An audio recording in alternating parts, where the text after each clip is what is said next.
Are you guys ready for another budget-friendly knife? I'm definitely ready for it because I'm always down for a good budget-friendly knife. I also want to take this time to wish you and yours a very happy holidays and a happy New Year's. Thank you so much for all of the support you guys have shown me throughout this past year. It really, truly means a lot to me. So thank you so much. Now, the knife that we're going to be taking a look at today is this Nexus 8.5-inch chef knife. So quick disclaimer, I purchased this knife 100% with my own money. I have zero affiliations with neither Cutlery and More nor Nexus knives. Now, if you have not heard of Nexus knives before, Nexus is the house brand for Cutlery and More. I will link all of their information down below so that way you guys can check them out. Judging from the specs of this knife, it seems like it will be a great contender for something that delivers a lot of bang for your buck. Now let's go ahead and unbox this. Like this so you guys can see what all goes into it. It's got this white sleeve over their box, which is a matte black box with a glossy black I forgot what this is called, but you know, you see it. Okay, open this sucker up. That's what it looks like inside. Looks like there is some intro and care instruction, which is nice to have. Extra piece of foam to keep the knife in there nice and tight, as you guys can see in there. All right, take this knife out. There is a plastic sleeve to keep the knife from scratching while delivery, and a tip protector. So the packaging is really, really nice. And after going through the packaging and knowing the specs of this knife to begin with, I'm wondering whether or not this knife is manufactured by the same people that manufactured the Man Kitchen MK9 knife. If you guys haven't seen that video before, I will link it up here so you guys can check it out. Just because the packaging looks very familiar, and then also it's same steel, same handle material, so there's a lot of similarities that kind of brings up why I think it might be the same manufacturer. Anyhow, let's talk about this knife instead though. As always, this is a first impression video. We'll come back here in 6 months and do a reassessment and see how this knife holds up here in 6 months. Now let's do a quick rundown on the specs to see why I think this knife delivers a lot of bang for your buck. This knife is made with CTS BD1N steel, which is a fantastic cutlery steel if it is heat treated properly. Now this knife is heat treated to a 63 Rockwell hardness. They say on their website just 63 Rockwell hardness. I'm thinking it's going to be, you know, the normal fluctuation, 63 plus or minus 2. This knife is sharpened to 15 degrees per side, so it's 30 degrees in total, and it is also a bolster-free knife, which is really nice because when it's bolster-free, it really helps sharpening and it doesn't develop like this extra high point right here on the heel area.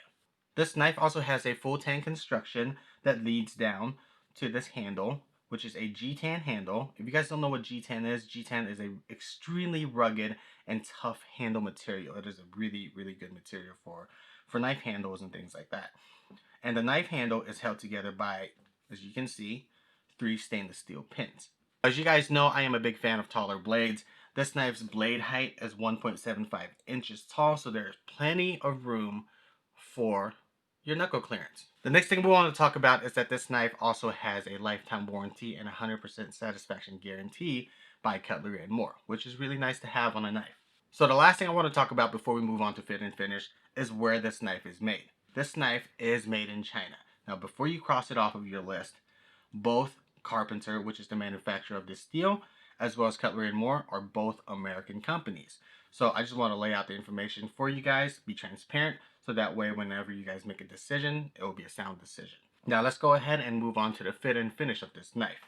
Now the first thing I like to check for in fit and finish, of course, is looking to see whether or not the knife is nice and straight, nice and flat.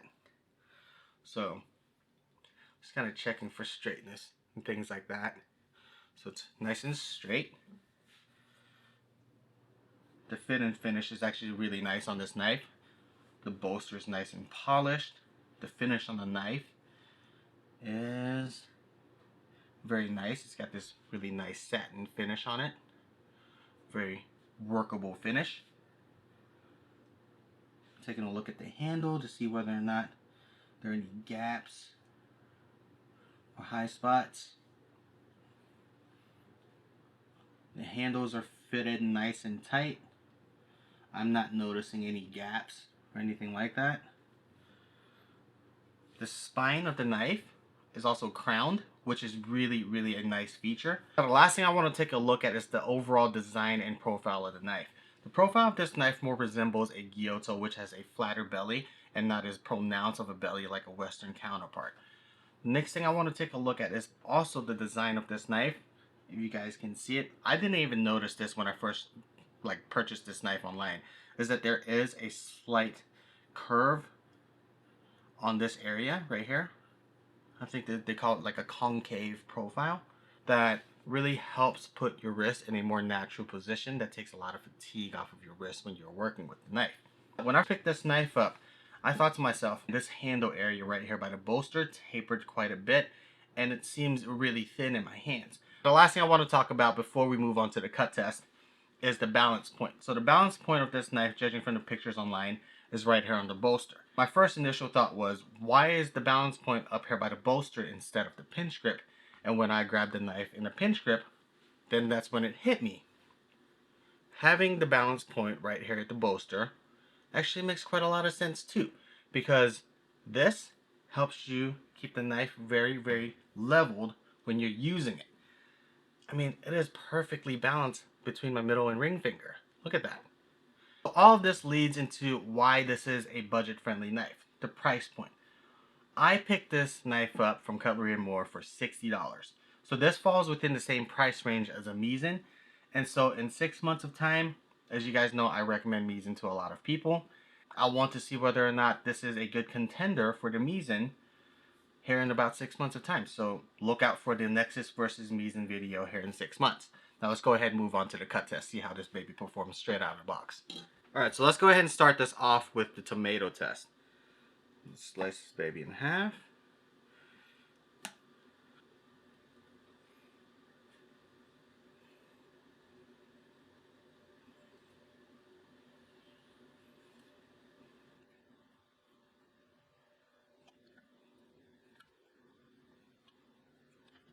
Alright, so as you guys can see, I kind of struggled a little bit with the tomato cut test for some reason.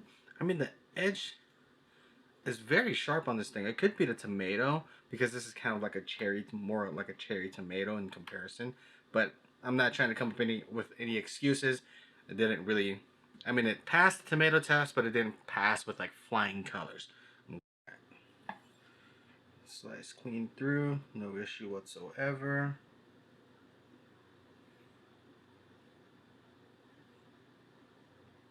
It's like it's trying to catch it, but it's not catching for some reason.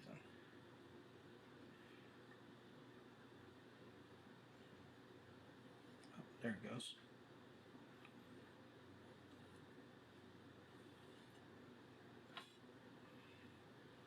Let's try this other side.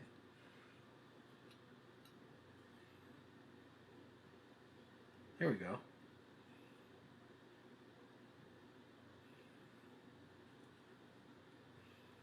I think part of the problem is because I didn't have the knife as flat as I should have. Now let's go ahead and go with the carrot test to see how this performs.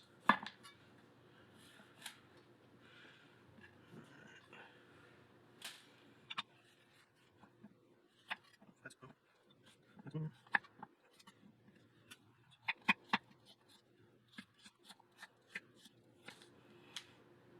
Alright, as you guys can see, this is cutting through the carrot with very little resistance. It didn't break the carrot at all. It didn't wedge through it, so it's a very nice thin blade profile that I really dig so far. Now, one thing I am noticing that I will have to get used to is just how thin this area is right here on the bolster area. I'm so used to knives with a little bit thicker of a bolster area, so it has a little bit more to grab onto.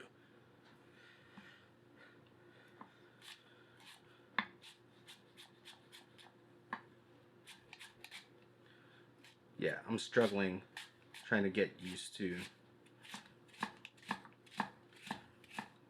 this handle. It's kind of slipping back and forth in my hand where it's not just like steady in my hand. So that's one thing that I'm struggling with. Alright, so I'm going to give this another test I wrapped some rubber band right underneath my two fingers, right underneath my pinch grip. So it's right there underneath my middle finger and ring finger to see whether or not it helps the grip a little bit. And yep, it sure does help quite a bit on getting a better grip on the knife. Just adding just that little bit helps a lot. The handle is so nicely smoothed out that I think that's probably part of the issue. Like, there's no texture on this handle whatsoever. Oops. That it's very polished and slick, that it just slides around a little bit in your hand. So adding just that piece of rubber band right there helps a ton.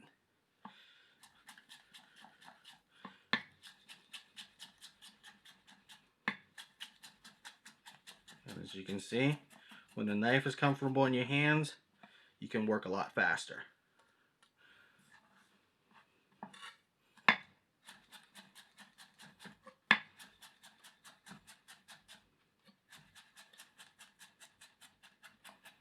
So that concludes the cut test, and I gotta tell you, like, feeling this knife, the edge is extremely sharp. Like, this is a very sharp edge. It's a razor sharp edge. So I'm not sure why it didn't pass the tomato test with flying colors. It did pass it, but just didn't pass it like when the 𝐒𝐿 came straight out of the box. Like, the 𝐒𝐿 came out of the box super sharp, and it just flew through that tomato test. Whereas this struggled a little bit. Like I said, I don't want to come up with a bunch of excuses for it. It is what it is. Grape test passed just fine, and the handle is a concern. So my initial concern with this handle tapering down to the bolster area being very thin is a concern, because as I'm using this knife, especially when I'm cutting the carrots, the knife keeps slipping around in my hand. I couldn't get a good grip on it until I added some rubber band right here. And the reason that it slipped around quite a bit in my hand is probably because I'm getting used to the knife. This is the first time I'm using it. But it's because of how thin this area is that there's just not much for me to hold on to. And also, because this fit and finish is so nice that it kind of backfires a little bit, where this G10 handle is polished so smoothly that it just slips and slides around in my hand. So if you're working on the line with a knife like this, with a very smooth handle, I mean, if you have greasy hands, that can kind of become dangerous. So you might want to, if you do consider this knife, wrap some rubber band around it, so that way it just gives you some extra grip when you're working on the line or whatnot. But the rubber band helped a lot. So anyhow, that is one of the concerns that I had. For those of you guys who have smaller hands, this might not be a big issue for you. It might actually fit more perfect in your hands than for me, but I have fairly average sized hands, so people that have bigger hands than me, that will be a concern for them. So this wraps up the video for the first impression of the Nexus 8-inch chef knife, and we'll come back here in 6 months to see how this baby holds up. And I want to take this time to wish you guys a very happy holidays, a happy new year, and oh, don't forget, Between Two Forks merch is now available, so you guys can check everything out down in the descriptions below. And if you guys do like this video, please hit that like button, hit that subscribe button. It would mean the world to me. It'll help me support all of this madness. And I will see you guys in 2021. Bye.